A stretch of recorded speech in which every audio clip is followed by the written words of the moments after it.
اللهم صل على سيدنا ومولانا محمد افضل صلواتك بعدد معلوماتك وبارك وسلم وصل عليه. بسم اللہ الرحمن الرحیم.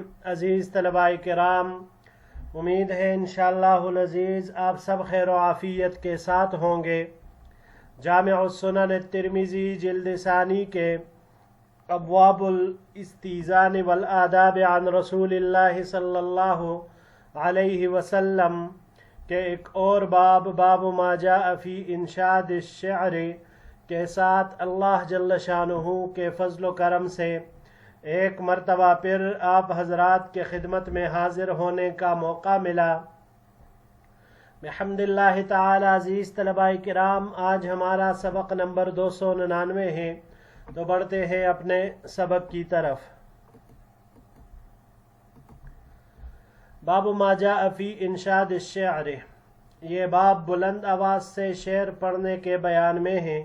وبه قال حدثنا اسماعیل بن موسى الفزاری وعلی بن حجر المعنى واحد قال حدثنا ابن ابی الزناد عن ہشام بن عروة عن ابیہ عن عائشة رضی اللہ تعالی عنہا قالت.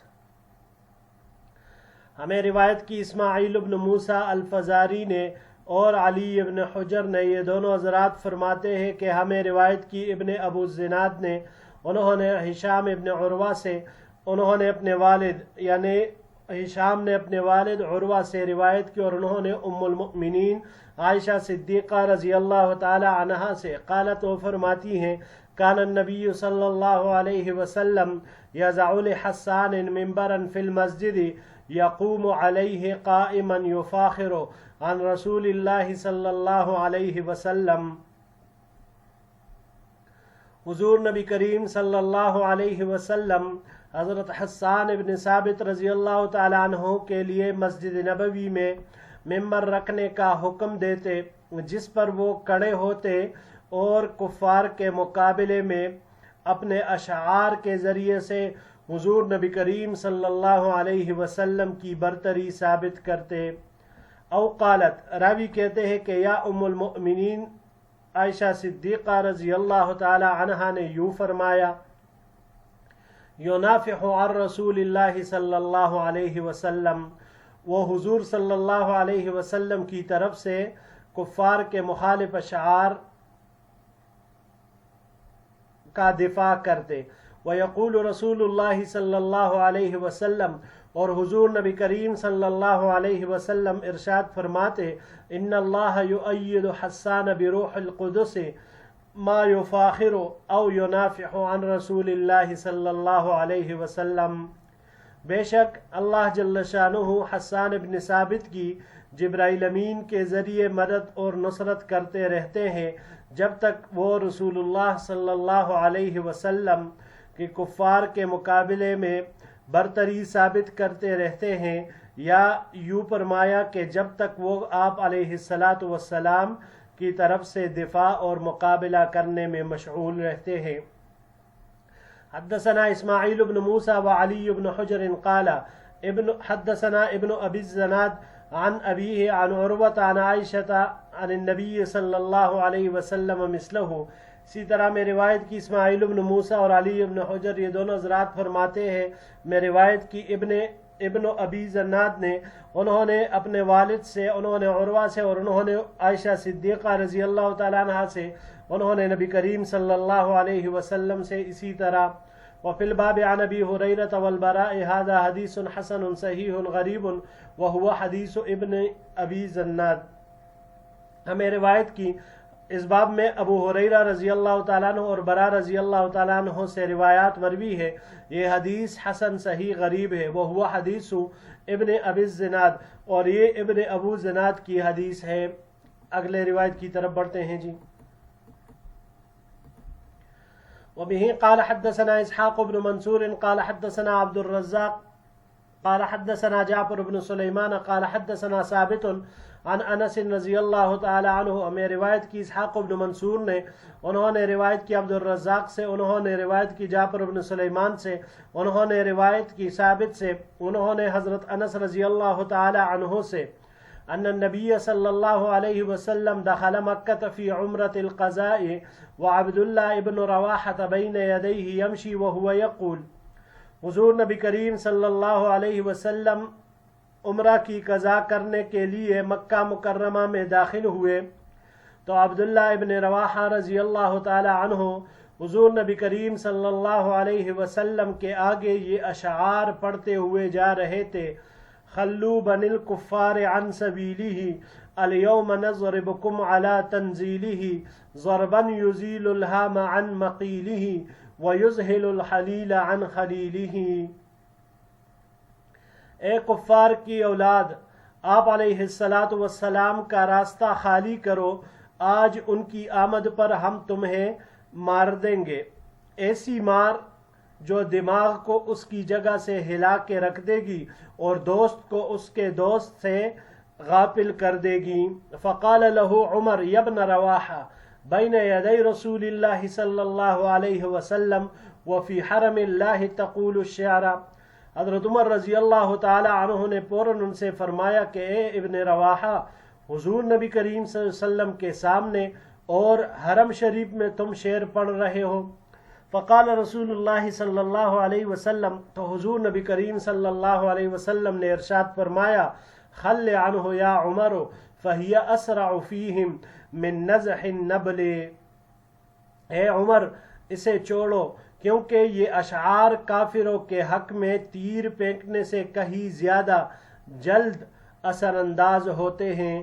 ھذا حدیث حسن صحیح غریب من ھذا الوجہ، یہ حدیث حسن صحیح ہے اور غریب ہے اس طریق سے۔ وقد روى عبد الرزاق ھذا الحدیث ایضا عن معمر عن الزہری عن انس نحو ھذا، اور عبد الرزاق نے بھی اس طرح کی حدیث معمر سے، انہوں نے زہری سے اور انہوں نے انس رضی اللہ تعالیٰ عنہ سے مروی کی ہے۔ وروی فی غیر هذا الحدیث ان النبی صلی اللہ علیہ وسلم دخل مکہ فی عمرۃ القضاء، اور نقل کیا گیا اس کے علاوہ روایت میں کہ حضور نبی کریم صلی اللہ علیہ وسلم عمرے کی قضا کے لیے مکہ میں داخل ہوئے، وکعب بن مالک بین یدیہ، اور کعب ابن مالک رضی اللہ تعالی عنہ ان کے سامنے آگے آگے جا رہے تھے۔ وَهَذَا أَصَحُّ عِنْدَ بَعْضِ أَهْلِ الْحَدِيثِ، اور یہ محدثین حضرات کے نزدیک زیادہ صحیح ہے، لأن عبد اللہ ابن رواحہ قتل یوم موتا وإنما كانت عمرۃ القضاء بعد ذلك، کیونکہ عبداللہ ابن رواحہ رضی اللہ تعالی عنہ وہ غزوہ موتا میں شہید ہو گئے تھے اور عمرہ قضا اس کی بعد ہوا تھا۔ اگلے سلائیڈ کی طرف بڑھتے ہیں جی۔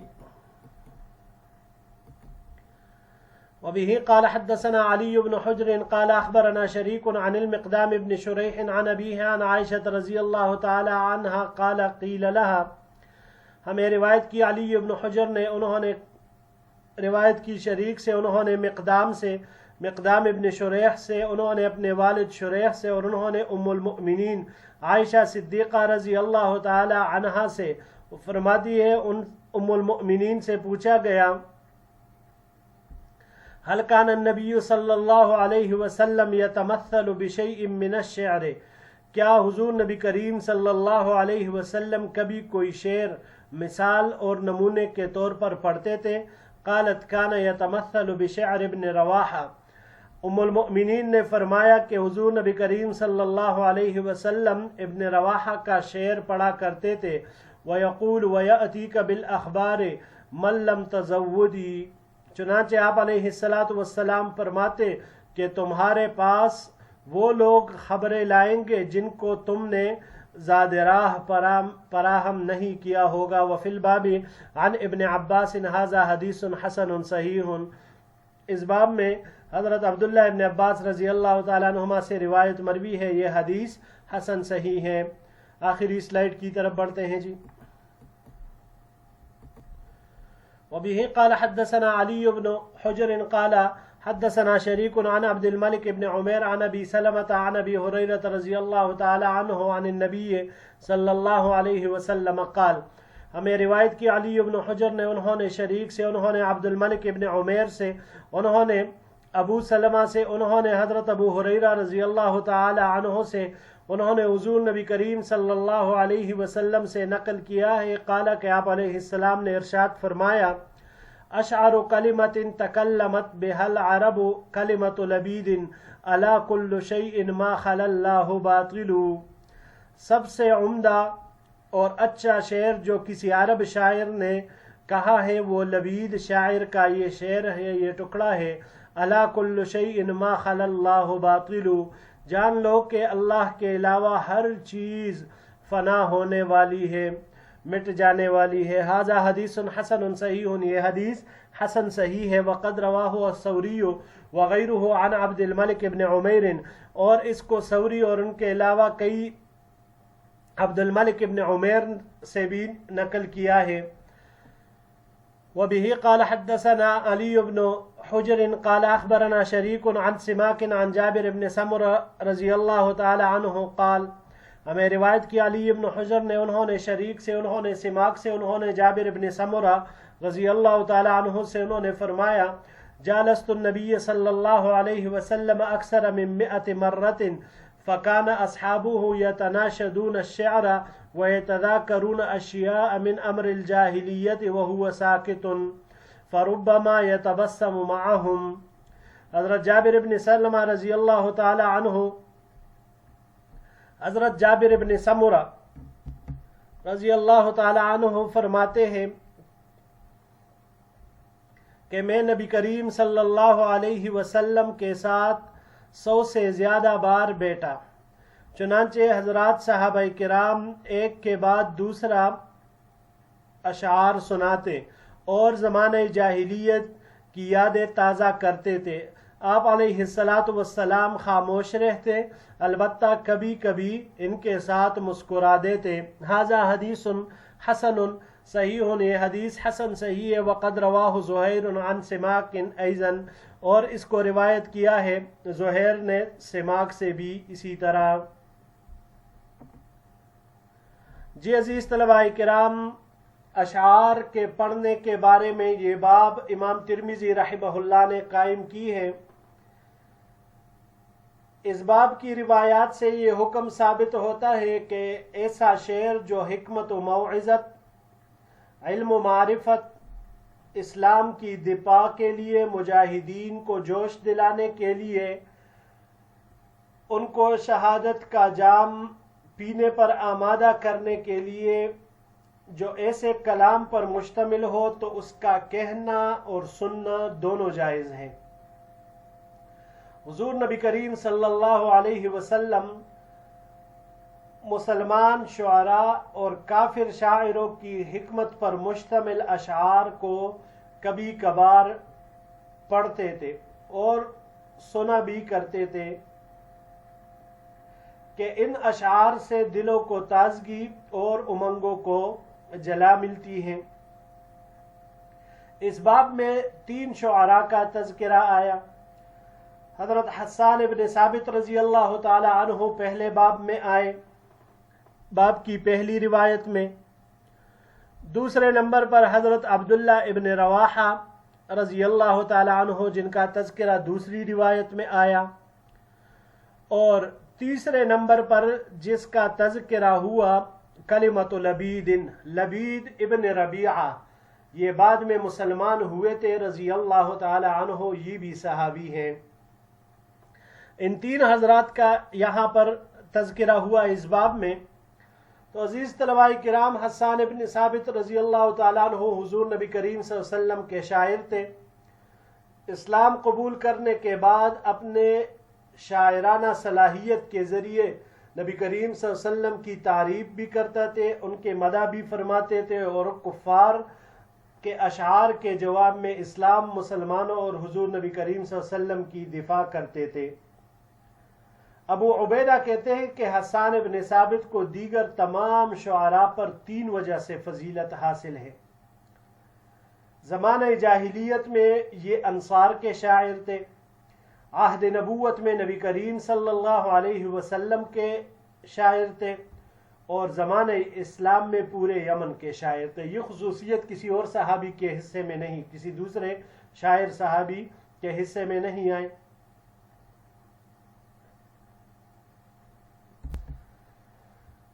حضرت حسان ابن ثابت رضی اللہ تعالیٰ عنہ، ان کے بارے میں جمہور حضرات کا کہنا ہے کہ ان کی عمر 120 سال تھی۔ 60 سال انہوں نے جاہلیت میں گزارے ہیں اور 60 سال اسلام میں گزارے ہیں۔ دوسرے نمبر پر حضرت عبداللہ ابن رواحہ رضی اللہ تعالیٰ عنہ کا تذکرہ ہوا۔ عبداللہ ابن رواحہ رضی اللہ تعالیٰ عنہ قبیلہ خزرج کے مشہور شاعر تھے، اور یہ ان صحابہ کرام میں سے ہے جو لیلہ عقبہ میں شریک تھے۔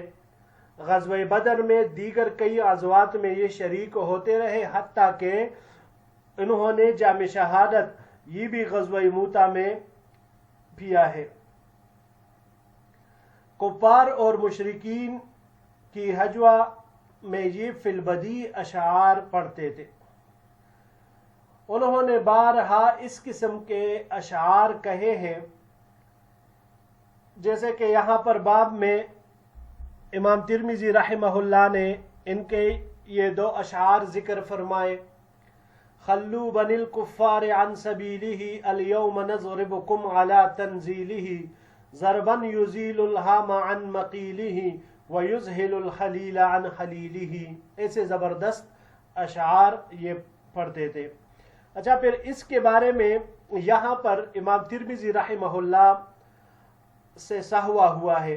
حافظ ابن حجر رحمۃ اللہ علیہ لکھتے ہیں کیونکہ عمرۃ القضاء یہ غزوہ موتا سے پہلے واقعہ ہوا ہے، اور اس وقت حضرت عبداللہ ابن رواحہ رضی اللہ تعالی عنہ زندہ تھے، اور یہ 7 ہجری ذی قعدہ کے 7 ہجری میں یہ پیش آیا، جبکہ غزوہ موتا کے لیے حضور نبی کریم صلی اللہ علیہ وسلم نے جمادی الاولیٰ 8 ہجری میں سریہ روانہ فرمایا۔ تو امام ترمذی رحمہ اللہ کا یہ فرمانا لأن عبداللہ ابن رواحہ قتل یوم موتا وانما كانت عمرۃ القضاء بعد ذلك، یہ بات ان کی درست نہیں ہے، یہ ان سے یہاں پر سہوا ہے۔ اگلی روایت میں ام المؤمنین سے پوچھا گیا کہ کیا آپ علیہ السلام کبھی مثال میں اشعار کوئی شعر پیش فرمایا کرتے تھے؟ تو انہوں نے عبداللہ ابن رواحہ رضی اللہ تعالیٰ عنہ کے شعر کا حوالہ دیا۔ وَيَأْتِيكَ بِالْأَخْبَارِ مَنْ لَمْ تَزَوُّدِ، اس کا پہلا ٹکڑا سَتُبْدِي لَكَ الْأَيَّامُ مَا كُنْتَ جَاهِلًا وَيَأْتِيكَ بِالْأَخْبَارِ مَنْ لَمْ تَزَوُّدِ، ان قریب ایام تمہارے سامنے ایسی چیز کو ظاہر کر دیں گے جس سے تو غافل تھا، جاہل تھا، اور تمہارے پاس وہ چیزیں خبریں لائیں گے جن کو تم نے توشہ فراہم نہیں کیا ہوگا۔ یہاں پر یہ بات بھی یاد رکھیے گا عزیز طلباء کرام، ام المؤمنین نے اس شعر کی نسبت عبداللہ ابن رواحہ رضی اللہ تعالیٰ عنہ کی طرف جو کی ہے تو یہ مجازن ہے، کیونکہ حقیقت میں یہ شعر طرفہ ابن عبد بکری کا ہے، اور مسند احمد میں ام المؤمنین نے خود اس کی تصریح فرمائی ہے کہ آپ علیہ السلام طرفہ کے اس شعر وَيَأْتِيكَ بِالْأَخْبَارِ اس کو پڑھا کرتے تھے۔ تیسرے شاعر جن کا تذکرہ اس باب میں ہوا لبید ابن ربیعہ رضی اللہ تعالی عنہ، یہ عربی زبان کے مشہور شاعروں میں سے ہے۔ انہوں نے زمانہ جاہلیت اور اسلام دونوں کو پایا ہے۔ ان کی کنیت ابو عقیل ہے، اور کافی لمبی عمر انہوں نے پائی تھی۔ ان کے عمر کے متعلق ایک قول 120، دوسرا 130 اور تیسرا قول 140 سال کا بھی ہے کہ اتنی زیادہ ان کی عمر تھی، اور ایک شعر میں انہوں نے اس کی شکایت بھی کی ہے: وَلَقَدْ سَمِعْتُ مِنَ الْحَيَاةِ وَطُولِهَا وَسُؤَالُ هَذَا النَّاسِ كَيْفَ لَبِيدُ، کہ اللہ کی قسم میں طویل زندگی اور لوگوں کے اس سوال سے اکتا چکا ہوں کہ لبید کی حالت کیسی ہے۔ اچھا، پھر عزیز طلباء کرام، جب اللہ نے ان کو ہدایت سے نوازا، اسلام انہوں نے قبول کیا، تو پھر انہوں نے اسلام میں صرف ایک شعر پڑھا ہے، اور اس کے بعد بالکل کوئی بھی شعر ان کا نہیں ہے۔ 2 شعروں کے بارے میں آتا ہے، بعض کہتے ہیں کہ یہ ہے، بعض کہتا ہے دوسرا ہے، ہو سکتا ہے دونوں ہی ہو۔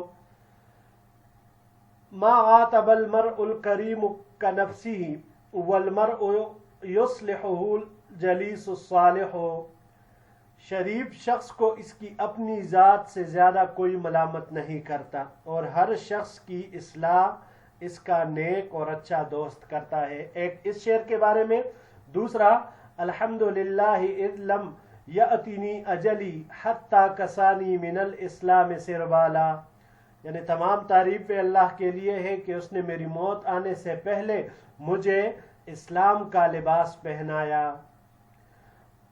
تو یہ شعر یہ بھی ان کا ہو سکتا ہے، ممکن ہے۔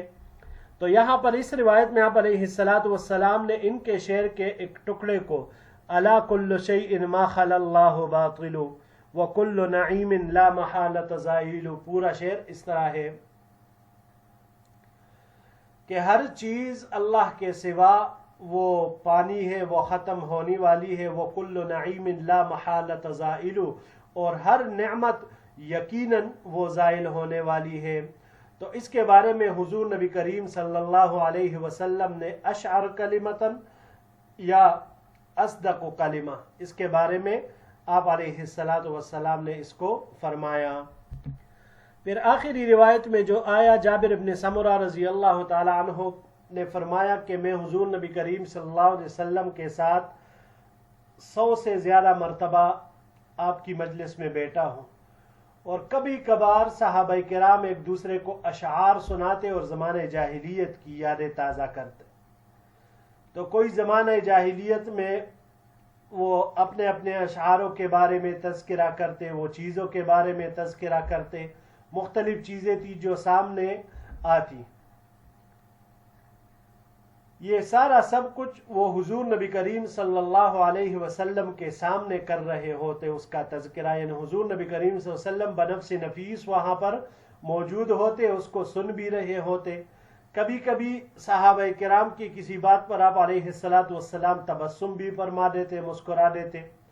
تو اس سے یہ معلوم ہوا کہ کبھی انسان پرانی باتیں اگر بطور عبرت اس کا تذکرہ کرے تو اس کی گنجائش ہے، جیسے کہ صحابہ کرام زمانے جاہلیت کے بارے میں تذکرہ کرتے تھے تو اس کی گنجائش موجود ہے۔ اور اسی طرح اس سے یہ بھی معلوم ہوا کہ مجلس میں اگر امیر کے سامنے لوگ اپنی گزشتہ باتیں کرنے لگے تو امیر ان کے ساتھ وہ باتیں سن سکتا ہے، ان کی گزشتہ باتیں وہ ان کی سن سکتا ہے۔ جی عزیز طلباء کرام، یہی تک ہمارا آج کا سبق تھا۔ انشاءاللہ العزیز زندگی رہی تو اگلے درس میں ایک نئے باب کے ساتھ پھر آپ کی خدمت میں حاضر ہوں گے۔ السلام علیکم ورحمۃ اللہ وبرکاتہ۔